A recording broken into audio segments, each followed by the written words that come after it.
날씨도 추운데 무슨 행사 있다고 해서 이렇게 오시느라고 고생 많으셨겠습니다. 절에 무슨 일이 많아가지고 늘 모임이 있습니다.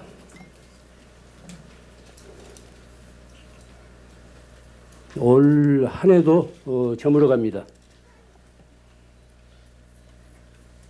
저도 오늘 나오면서 지난 한 해를 내가 어떻게 살았느냐 스스로 제 삶의 자취를 되돌아봤습니다. 과연 잘 산 한 해였는지 잘 못 산 한 해였는지 되돌아봤습니다.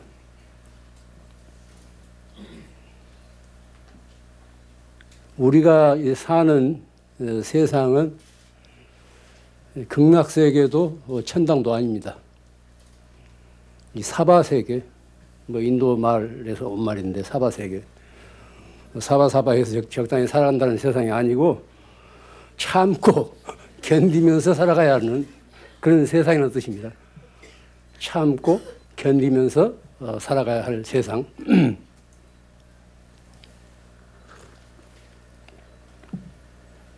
그래서 한문은 이제 가민 세계로 그러는데, 세월은 오는 것이 아니라 가는 것이라는 그런 말이 있어요. 실감이 납니다. 세월은 오는 것이 아니라 가는 것이래요.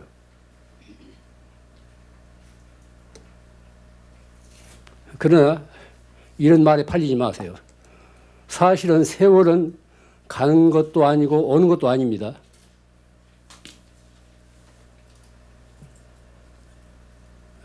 그 속에, 세월 속에 있는 사람이, 어떤 사물이, 현상이 가고 오고 그렇습니다.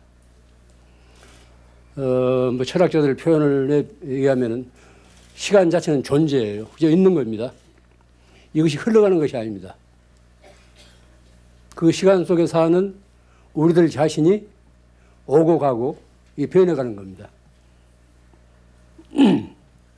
무상하다는 것은, 더덥다는 것은 시간 자체가 세월이 더덥는 게 아닙니다. 그 세월 속에서 사는 우리들 자신이 예측할 수 없는 세상을 살기 때문에 늘 한결같지 않고 변하기 때문에 더덥다는 거죠. 우리들 한 생애 중에서 한 해가 이와 같이 빠져나갑니다. 해가 바뀌면은 어린 사람들은 한 살이 보태져요. 그러나 나이 든 사람들은 그 한 살이 줄어듭니다.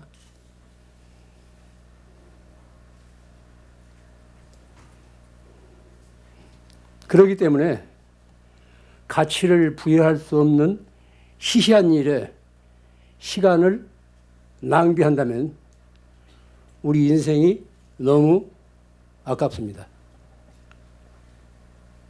세월은 흘러가는 물과 같아서 한 번 지나가면은 되찾을 수가 없습니다. 순간순간을 후회 없이 우리가 잘 살아야 하는 까닭이 바로 여기에 있습니다. 어떤 선방에 가면은 그런 표지가 있습니다. 생사사대 무상신속. 생사사대 무상신속. 우리가 지금 살고 있는 게 이게 바로 생사예요. 나고 죽는 일 한순간도 제정신 차리지 않고 오락가락하고 흔들리고 종잡을 수 없고 이게 바로 생사입니다. 이와 같은 생사가 너무나 크다는 거예요. 우리 삶에서. 그 생사 속에서 무엇이 받쳐주고 있는가는 무상. 무상이 신속하다는 겁니다. 한순간도 영원한 것이 없다는 거예요. 늘 변한다는 거예요. 그런 상황 속에서 살기 때문에 우리가 한 생각 잘못 먹으면은 엉뚱한 길로 비틀어 나가고 또 한 생각 바로 정신을 차리면은 바른 길에 들어설 수 있습니다. 순간순간을 후회 없이 잘 살아야 돼요. 아무렇게나 살아서는 안 됩니다. 왜냐하면 한 번 지나가버린 세월은 다시 되찾을 수 없기 때문에 그렇습니다. 얼마 전에 제가 이제 들은 그 이야기입니다. 택시를 타고 길상사로 가자고 하니까 그 기사님이 그 부자절이요. 그러더라네. 그 부자절이요. 부자절이라는 이 말이 제게는 한동안 화두가 되었습니다. 이 절을 8년 전에 처음 만들 때는 교회고 절을 할 것 없이 요즘은 너무 흥청망청하기 때문에 너무 과소비하고 너무 넘치고 지나치기 때문에 좀 가난한 절이 되었으면 좋겠다는 이런 소망을 제가 피력했습니다. 그런데 이제 밖에서 보기에 물론 일부겠지만 이 부자절이라는 말이 들리는 걸 보고 상당히 저는 착잡했습니다. 8년 전에 이 요정이든 대원각을 이제 절로 만들 때 신문 방송에서 얼마나 또 시끄럽게 떠들었습니까? 시가 몇 억 원짜리, 몇십억짜리 땅이 몇천 평이고 이래가지고 그때 이 어떤 신문에서 이제 몇 억이라는 이런 숫자가 나와가지고 이제 부자 절로서 그렇게 인상이 됐던가 봐요. 한동안 여기저기서 저한테 편지가 많이 왔어요. 그 내용이 뭐냐면 도와달라는 거예요. 마치 이 절이 내 개인 소유인 것처럼 여기저기서 도와달라고 편지가 와서 제가 아주 이 공경에 처한 적이 있었습니다. 그때 지금 빚이 5, 6억 집 고치느라고 5, 6억 되던 판이거든.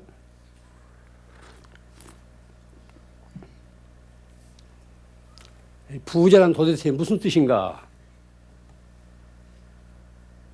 우리가 흔히 이제 다 부자 되고 싶어 하잖아요. 국어사전에 보면은 살림이 넉넉한 사람, 부자를 이제 정의하기를 살림이 넉넉한 사람, 재산이 많은 사람 이렇게 아주 간단 명료하게 나와요. 사전이라는 게 다 그런 건데 물론 우리가 이제 농사짓고 살던 농경사에서 이루어진 그런 속담입니다. 이 부자라는 항목의 속담집을 보면은 이런 게 나옵니다. 부자가 더 무섭다. 부자가 더 무섭다 이런 말 하거든. 흔히 요즘도 하고 있잖아요. 부자가 다 그런 사람이 일부 부자가 너무 더 인색하다는 거예요. 가난한 사람들보다도 많이 가지고 있으면서도 인색하다는 거예요. 부자는 망해도 3년 먹을 것이 있다. 부자는 망해도 3년 먹을 것이 있다. 그만치 축적된 것이 있기 때문에 요즘 말로 하자면 기업은 망해도 기업주는 멀쩡하다. 그런 소리예요. 또 이제 부자에게도 한이 있다. 부자라고 해서 아무 걱정 의심이 없는 거 아니지 않습니까? 그 나름에 그렇게 부자가 되기까지 모두 한들이 많이 맺혔겠죠.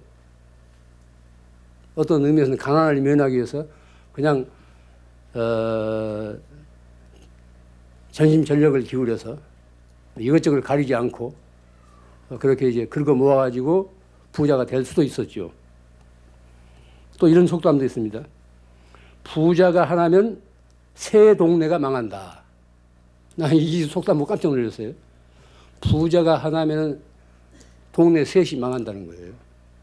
물론 이것은 이제 농경사에서 이루어진 속담입니다. 그러니까 여기서 옛날에 무슨 다른 것도 이제 대지주들 있지 않습니까? 지주들. 지주도 이제 이 아주 우리 그런 조선조 말기 또 일제시대도 그런 나쁜 지주들이 있어가지고 얼마나 많이 수탈을 했습니까? 소작인들을. 소설에도 나오지만은 부자가 하나면 새 동네가 망한다.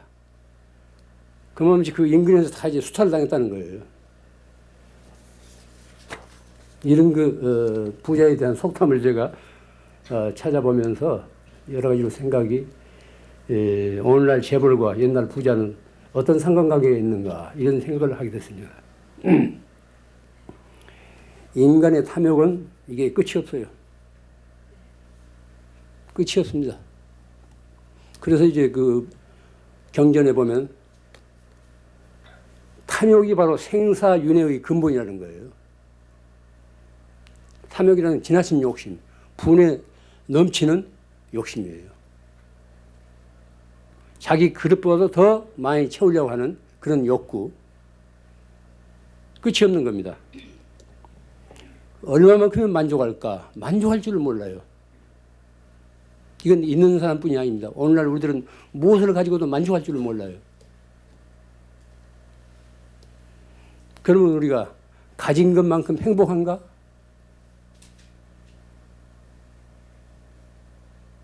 행복은 물론 상관관계가 있겠지만 꼭 가진 것에 의해서만 행복이 추구되는 건 아닙니다. 행복은 결코 밖에서 오는 거 아닙니다. 내 마음에서 향기처럼 우러나는 거죠. 똑같은 여건 속에서 살면서도 어떤 사람은 행복하게 행복을 누리면서 살고 어떤 사람은 불만 속에서 사는 사람들이 얼마나 많습니까? 우리는 가진 것만큼 행복할 수가 없습니다.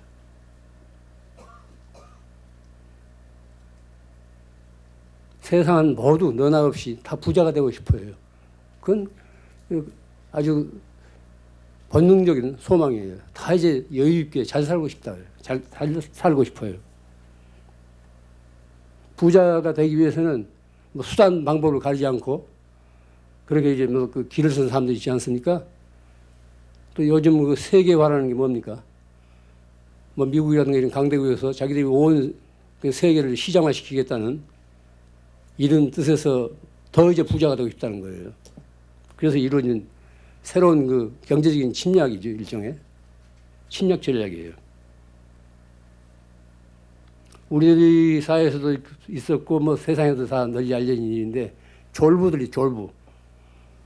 정당한 노력에 의해서 자기가 재화를 모으지 않고 갑작스럽게 어떤 투기를 한다든가 갑작스럽게 이제 이 부자가 된 사람들 있지 않습니까? 갑작스런 부는 사람을 불행하게 만듭니다.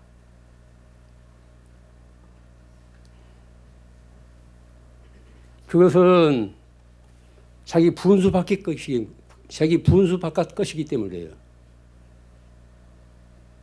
자기 그릇에 채울 만한 것을 지내야 되는데 자기 그릇은 컵밖에 안 되는데 큰 동이를 채우려고 하니까 넘치는 거죠. 갑작스런 부, 그것은 사람을 불행하게 만듭니다. 예를 들자면 뭐 로또 복권 이런 거 있죠. 여러분들도 가끔 이제 사서 뭐 허탕치고 했겠지만은 하루아침에 몇십억짜리 복권이 당첨된 사람이 있다고 하면은 아무개네. 다들 얼마나 부러워해요. 아이고 나도 가서 그때 좀 하나 살 걸. 하루아침에 복권 몇 장 샀는데 거기 몇십억이 당첨됐어요. 그러나 그 당사자는 그날부터 불행합니다. 그건 빤한 일이에요. 그 당사자는 그날부터 불행해진다고. 그것은 동서고금을 통해서 다 드러난 사실이에요. 그는 사회적 관계로부터 고립됩니다. 단절돼요. 또 지금까지 그가 살아온 의미를 잃게 됩니다. 갑자기 많은 돈이 생기니까 지금까지 착실하게 피땀 흘려서 차곡차곡 노력하면서 살아왔던 그런 어떤 삶의 질서의 교란이 생겨요. 삶의 의미를 잃게 돼요. 또 가까운 친구와 친척들로부터 멀어집니다. 자민들 온전히 자겠어요? 이 많은 돈을 어떻게 간수하고 어떻게 쓸까 하고 자민들 제대로 못 잘 거예요.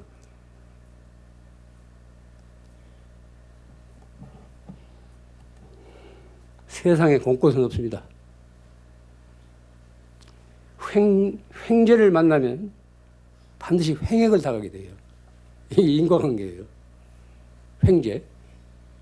일종의 그 복권 당첨도 횡재예요. 불로소득이니까. 횡재를 만나면 횡액을 당하기, 애군을 또 불러들이는 게 쉽단 말이에요. 물질이라는 그런 겁니다. 돈이라는 것은 혼자만 오는 게 아니에요. 꼭 거기에는 이제 어두운 그림자가 같이 따라와요.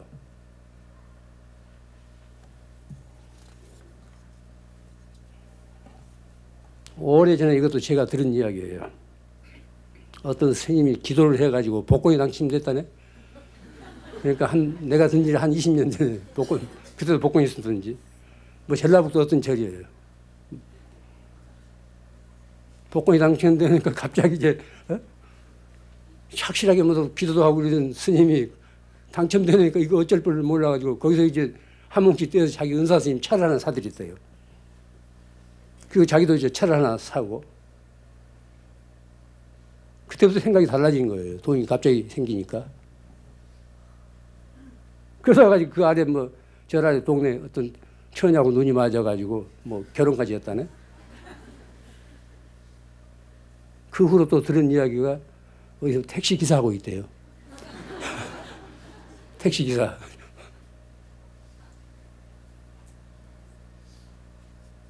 난데없는 돈이 생기면은 반드시 사람이 불행해져요. 가난은 결코 미덕이 아닙니다. 우리가 맑은 가난을 내세운 것은 지나친 그 탐욕, 자기 분수를 지키는 것, 지나친 낭비, 흥청망청에서 벗어나서 맑고 조촐한 가질 만큼만 갖자는 데서 이제 맑은 가난을, 청비를 얘기하는 것이지 가난 자체는 결코 미덕이 아닙니다. 우리 잘 살아야 돼요. 할 수만 있다면 다 같이 부자로 살아야 됩니다. 근데 세상은 가진 사람보다도 안 가진 사람, 못 가진 사람이 훨씬 많아요. 또 구조적으로 가진 사람들 때문에 같이 가져야 될 사람들이 자기 몫을 또 빼앗기는 그런 경우도 많습니다.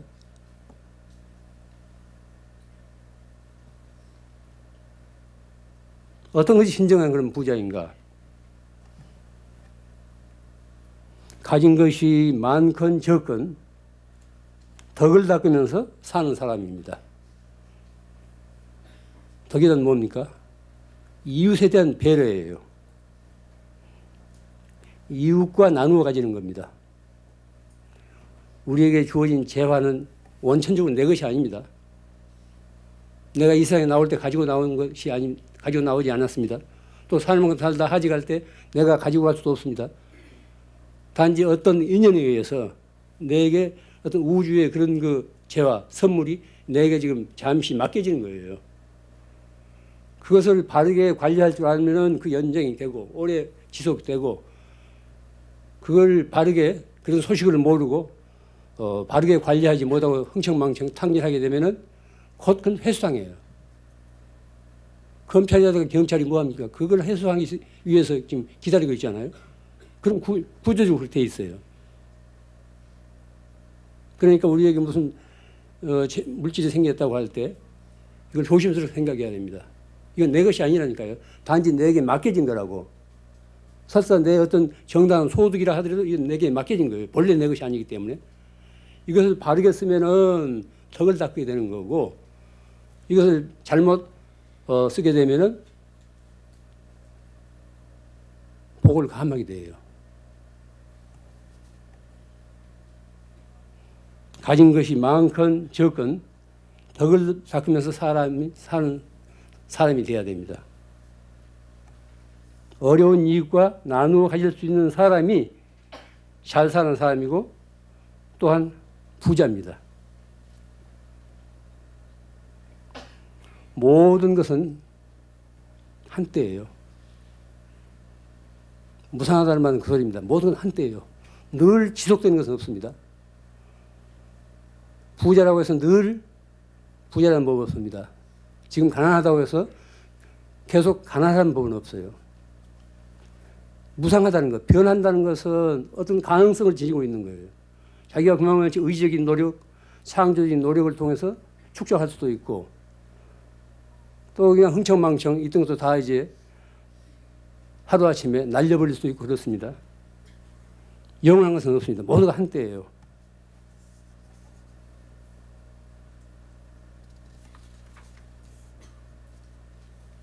우리가 살 만큼 살다가 이 세상을 떠나게 되면 무엇이 남습니까? 한번 생각해 보세요. 남의 일이 아닙니다. 각자 우리 일이에요. 우리가 살 만큼 살다가 언젠가는 이제 다 이제 명이 다 하면 이제 호출 당하잖아요. 그때 무엇이 남아요?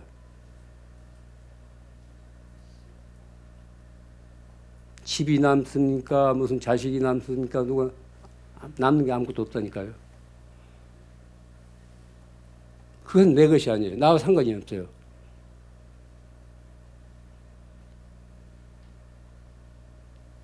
홀로 있는 자기 자신, 내게 무엇이 남는가?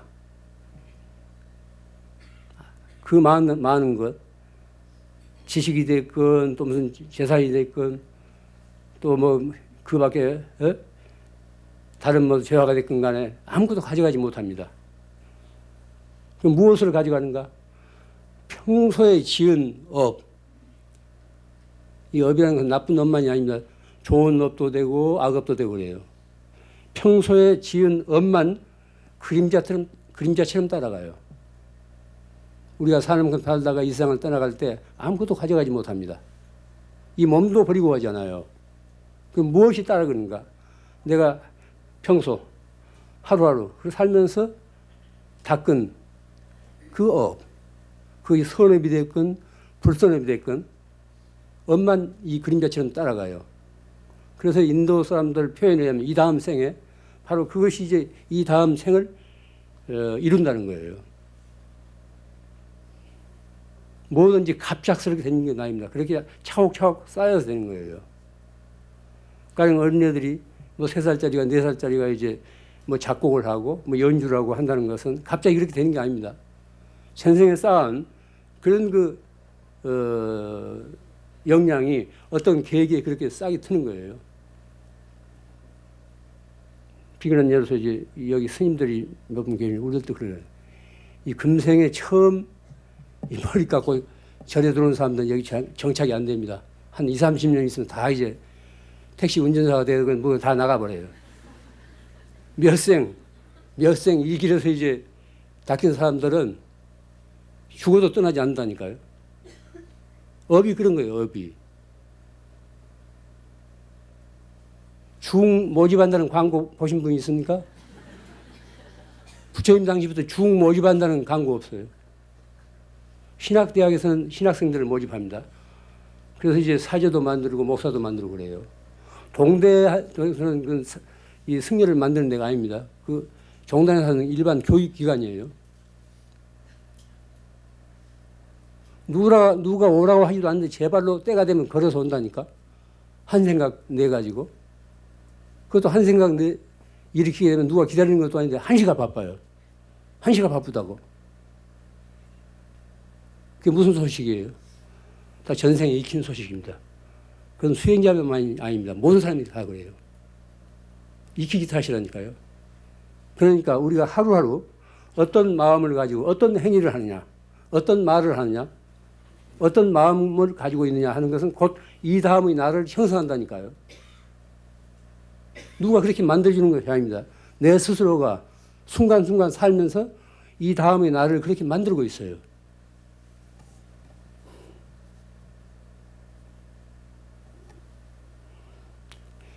길상사를 일부에서 이제 부자지라고 한다니 과연 부자절 소리를 들을만 하는가 반성해야 됩니다. 여기 사는 스님들과 또 이제 여기 다니는 신도들이 함께 반성해야 돼요. 과연 길상사가 부자절이라고 부를 만한 그런 절인가? 어려운 이웃들을 보살피고 기쁨과 슬픔을 함께 나누어 가질 때, 그리고 청정한 수행과 올바른 교화로서 만인이 믿고 의지하고 따르는 그런 도량이 될 때, 그때 비로소 길상스러운, 이름 그대로 길상스러운 부자들이 될 것입니다. 오늘 이 자리에 오신 모든 분들이 부자가 되기보다는 잘 사는 사람이 되기를 저는 바랍니다. 잘 사십시오. 부자 부럽지 않게 잘 사십시오.